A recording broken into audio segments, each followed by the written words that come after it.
Shalom buat kita semuanya. Firman Tuhan untuk kita pada hari ini Daniel pasal 7.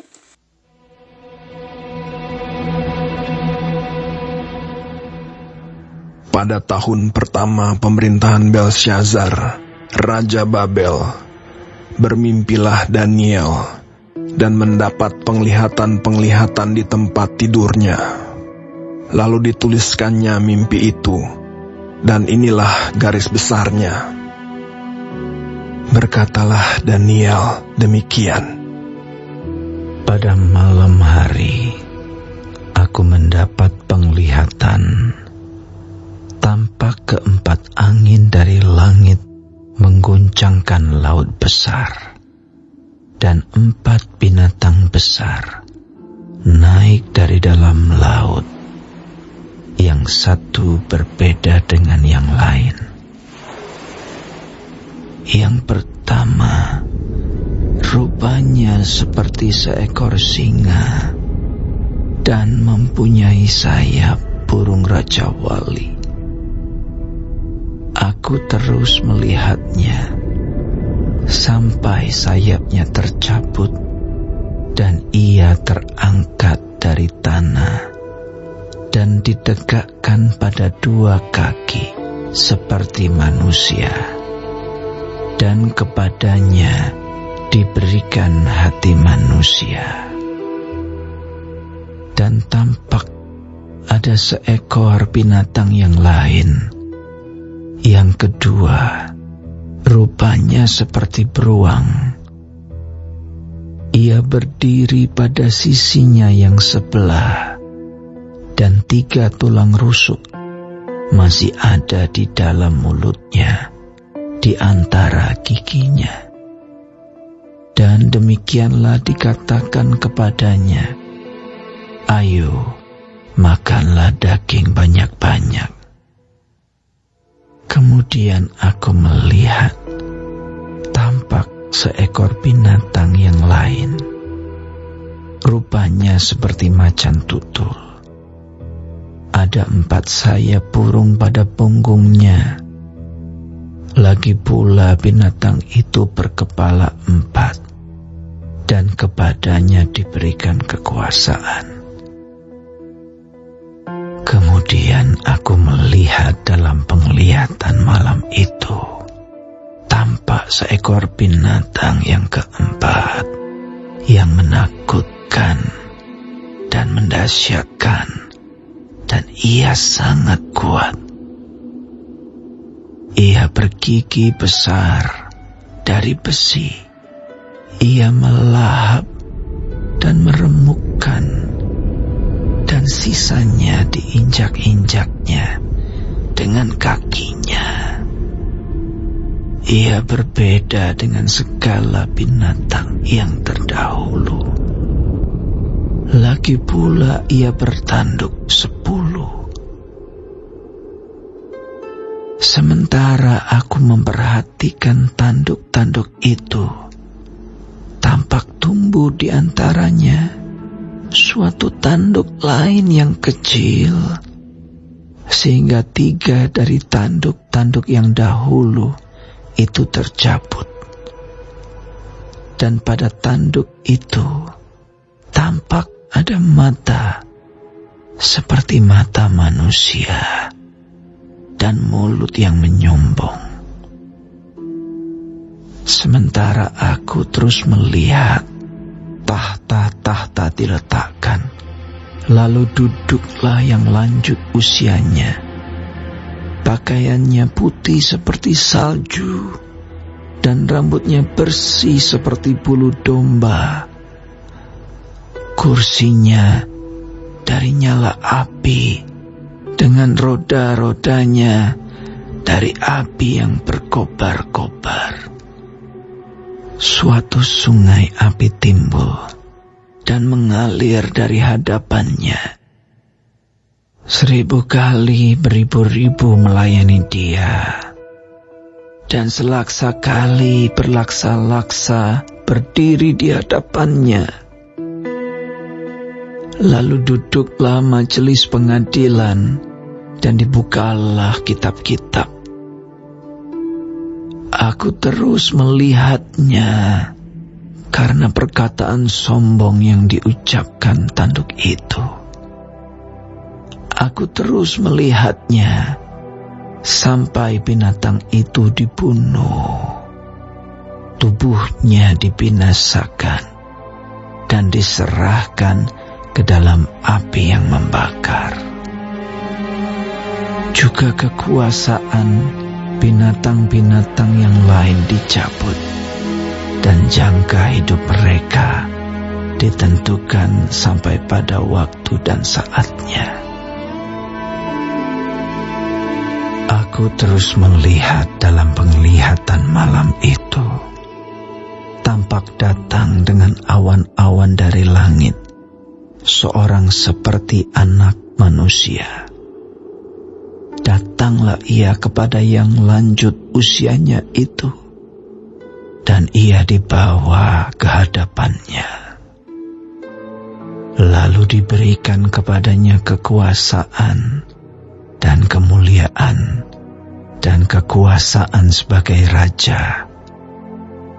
Maka orang-orang dari segala bangsa, suku bangsa, dan bahasa mengabdi kepadanya. Kekuasaannya ialah kekuasaan yang kekal, yang tidak akan lenyap, dan kerajaannya ialah kerajaan yang tidak akan musnah. Maka aku, Daniel, terharu karena hal itu, dan penglihatan-penglihatan yang kulihat itu menggelisahkan aku. Lalu kudekati salah seorang dari mereka yang berdiri di sana, dan ku minta penjelasan tentang semuanya itu. Maka berkatalah ia kepadaku, dan diberitahukannya lah kepadaku maknanya. Binatang-binatang besar yang 4 ekor itu ialah 4 raja yang akan muncul dari dalam bumi. Sesudah itu, orang-orang kudus milik Yang Maha Tinggi akan menerima pemerintahan, dan mereka akan memegang pemerintahan itu sampai selama-lamanya. Lalu aku ingin mendapat penjelasan tentang binatang yang keempat itu, yang berbeda dengan segala binatang yang lain, yang sangat menakutkan, dengan gigi besinya dan kuku tembaganya yang melahap dan meremukkan, dan menginjak-injak sisanya dengan kakinya. Dan tentang ke-10 tanduk yang ada pada kepalanya, dan tentang tanduk yang lain, yakni tanduk yang mempunyai mata dan yang mempunyai mulut yang menyombong, yang tumbuh sehingga patahlah 3 tanduk, dan yang lebih besar rupanya dari tanduk-tanduk yang lain. Dan aku melihat tanduk itu berperang melawan orang-orang kudus dan mengalahkan mereka, sampai yang lanjut usianya itu datang, dan keadilan diberikan kepada orang-orang kudus milik Yang Maha Tinggi. Dan waktunya datang, orang-orang kudus itu memegang pemerintahan. Maka demikianlah katanya. Binatang yang keempat itu ialah kerajaan yang keempat yang akan ada di bumi, yang akan berbeda dengan segala kerajaan, dan akan menelan seluruh bumi, menginjak-injaknya dan meremukkannya. Ke-10 tanduk itu ialah ke-10 raja yang muncul dari kerajaan itu. Sesudah mereka akan muncul seorang raja. Dia berbeda dengan raja-raja yang dahulu dan akan merendahkan 3 raja. Ia akan mengucapkan perkataan yang menentang Yang Maha Tinggi dan akan menganiaya orang-orang kudus milik Yang Maha Tinggi. Ia berusaha untuk mengubah waktu dan hukum, dan mereka akan diserahkan ke dalam tangannya selama 1 masa, dan 2 masa, dan setengah masa. Lalu majelis pengadilan akan duduk, dan kekuasaan akan dicabut daripadanya untuk dimusnahkan dan dihancurkan sampai lenyap. Maka pemerintahan, kekuasaan, dan kebesaran dari kerajaan-kerajaan di bawah semesta langit akan diberikan kepada orang-orang kudus, umat Yang Maha Tinggi.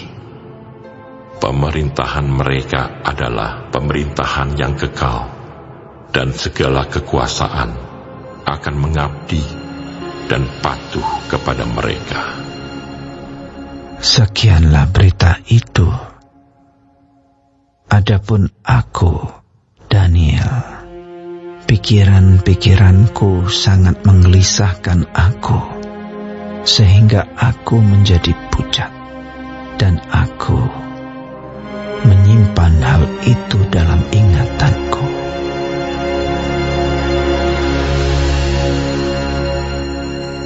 Daniel pasal 7 ayat 1-28 menggambarkan serangkaian kerajaan duniawi yang akhirnya kedatangan kerajaan Allah yang kekal. Firman Tuhan ini kompleks dan telah ditafsirkan secara berbeda-beda sepanjang sejarah. Tetapi inti utamanya tetap konsisten. Kekuasaan duniawi akan digantikan oleh kekuasaan Allah yang kekal. 4 binatang dan 4 kerajaan. Daniel melihat 4 binatang yang muncul dari laut, masing-masing mewakili sebuah kerajaan dunia. Yang pertama, singa bersayap Raja Wali, mewakili kerajaan Babilonia yang kuat dan agresif. Sayap Raja Wali melambangkan kecepatan dan luasnya penaklukannya. Pencabutan sayap dan berdiri pada 2 kaki melambangkan perubahan dalam pemerintahan Babilonia. Yang kedua, beruang, mewakili kerajaan Medo-Persia yang menggantikan Babilonia. 3 tulang rusuk di mulutnya menggambarkan 3 kerajaan yang ditaklukkannya. Yang ketiga, macan tutul berkepala 4, mewakili kerajaan Yunani di bawah Alexander Agung. 4 kepala melambangkan pembagian kerajaan Alexander setelah kematiannya menjadi 4 dinasti. Yang terakhir, binatang mengerikan bertanduk 10, mewakili kerajaan Romawi yang ditandai dengan kekuatan dan kekejamannya. 10 tanduk melambangkan pembagian kerajaan ini menjadi beberapa bagian. Tanduk kecil yang menyombong. Dari 10 tanduk muncul tanduk kecil yang menyombong, yang mencabut 3 tanduk lainnya. Ini ditafsirkan sebagai seorang penguasa yang muncul dalam kerajaan Romawi, menyingkirkan beberapa pengusaha lainnya dan menentang Allah. Banyak yang mengidentifikasi ini sebagai antikristus, sosok yang akan muncul di akhir zaman dan menentang kedatangan Kristus. Selanjutnya, kedatangan anak manusia. Penglihatan diakhiri dengan kedatangan anak manusia yang diidentifikasi sebagai Yesus Kristus. Ia datang kepada Yang Maha Kuasa dan menerima kekuasaan kekal melalui menandai berdirinya kerajaan Allah yang abadi. Kerajaan ini akan menggantikan semua kerajaan duniawi dan akan berlangsung selamanya. Renungannya bagi kita. Kitab Daniel 7 ayat 1-28 mengingatkan kita tentang sifat sementara kekuasaan duniawi dan keabadian kerajaan Allah. Meskipun kerajaan-kerajaan di dunia bangkit dan jatuh, kerajaan Allah akan tetap berdiri selamanya. Penglihatan ini juga mengingatkan kita akan perjuangan antara kebaikan dan kejahatan, dan kemenangan akhir kebaikan yang dilambangkan oleh kedatangan Anak Manusia. Kita dipanggil untuk tetap setia kepada Allah di tengah-tengah perubahan dan tantangan di dunia. Semoga firman Tuhan hari ini menjadi berkat bagi kita. Terima kasih, Tuhan Yesus memberkati. Shalom.